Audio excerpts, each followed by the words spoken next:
ان کے لب رنگی کی نچھاور تھی کہ جس نے سوال ہے حضور علیہ السلام کے والدین کے متعلق کہ حضور علیہ السلام کے والدین مسلمان تھے، یعنی کہ بعض وہابی ان سے کہتے ہیں کہ حضور علیہ السلام کے جو والد تھے وہ کافر تھے، اور اس پہ حدیث پاک یہ دلیل میں پیش کرتے ہیں کہ حضور علیہ السلام نے ایک صحابی سے فرمایا کہ میرا باپ اور تیرا باپ دونوں جہنم میں ہیں، تو اس کا کیا مطلب ہے؟ دیکھیں، سب سے پہلے میں عرض کروں کہ وہابی ابن ابلیس کی اولاً تو باتیں آپ کو سننے کی حاجت ہی نہیں ہے، دوسرے ہے کہ سنی علماء کے بیان، تقاریر اور تصانیف آپ کے لیے کافی ہونے چاہیے، اس لیے اعلیٰ حضرت امام اہل سنت نے منع فرمایا کہ نہ ان کی مجلس میں بھی نہ بیٹھا جائے، نہ ان کی باتوں کو سنا جائے، نہ ان کے بیان کو سنا جائے، کہ کیا بات دل میں ایسی گھر کر جائے کہ جس سے ایمان جاتا رہے۔ تو جہاں ایمان کی حفاظت کا معاملہ ہے وہاں مسلمان کو اس بات کا بہت خاص خیال رکھنا چاہیے کہ انٹرنیٹ وغیرہ سے یا لائیو جس طرح ممکن ہو ان کے بیانوں کو بالکل بھی نہ سنا جائے، بلکہ ان کے بیانات کو سننا یہ حرام ہے، دل میں یہ وسوسے پیدا کرنے والی بات ہے۔ یہ جو فرمایا کہ حضور علیہ السلام کے والدین کے متعلق، تو حضور علیہ السلام کے والدین مسلمان ہیں، کافر نہیں ہے معاذ اللہ۔ یہ جو وہابیوں نے حدیث بیان کری ہے کہ حضور علیہ السلام نے فرمایا میرا باپ اور تیرا باپ جہنم میں ہے، یہاں مراد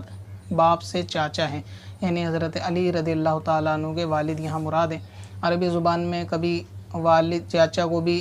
یعنی باپ سے تشبیہ دے دی جاتی ہے، باپ کہہ دیا جاتا ہے۔ قرآن پاک کے اندر اس کی مثال موجود ہے، حضرت ابراہیم علیہ السلام کے بارے میں بھی اللہ تعالیٰ نے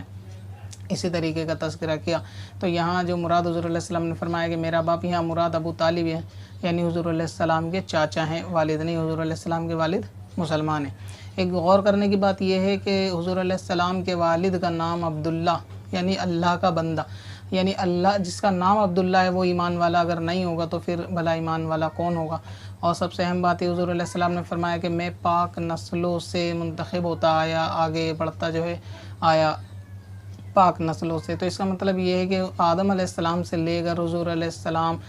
جتنے بھی پشتوں میں یعنی آگے بڑھتا ہے وہ سب پاک نسلیں تھیں، اس کے اندر کفر شرک کا اس طریقے کا کوئی اندیشہ نہیں تھا۔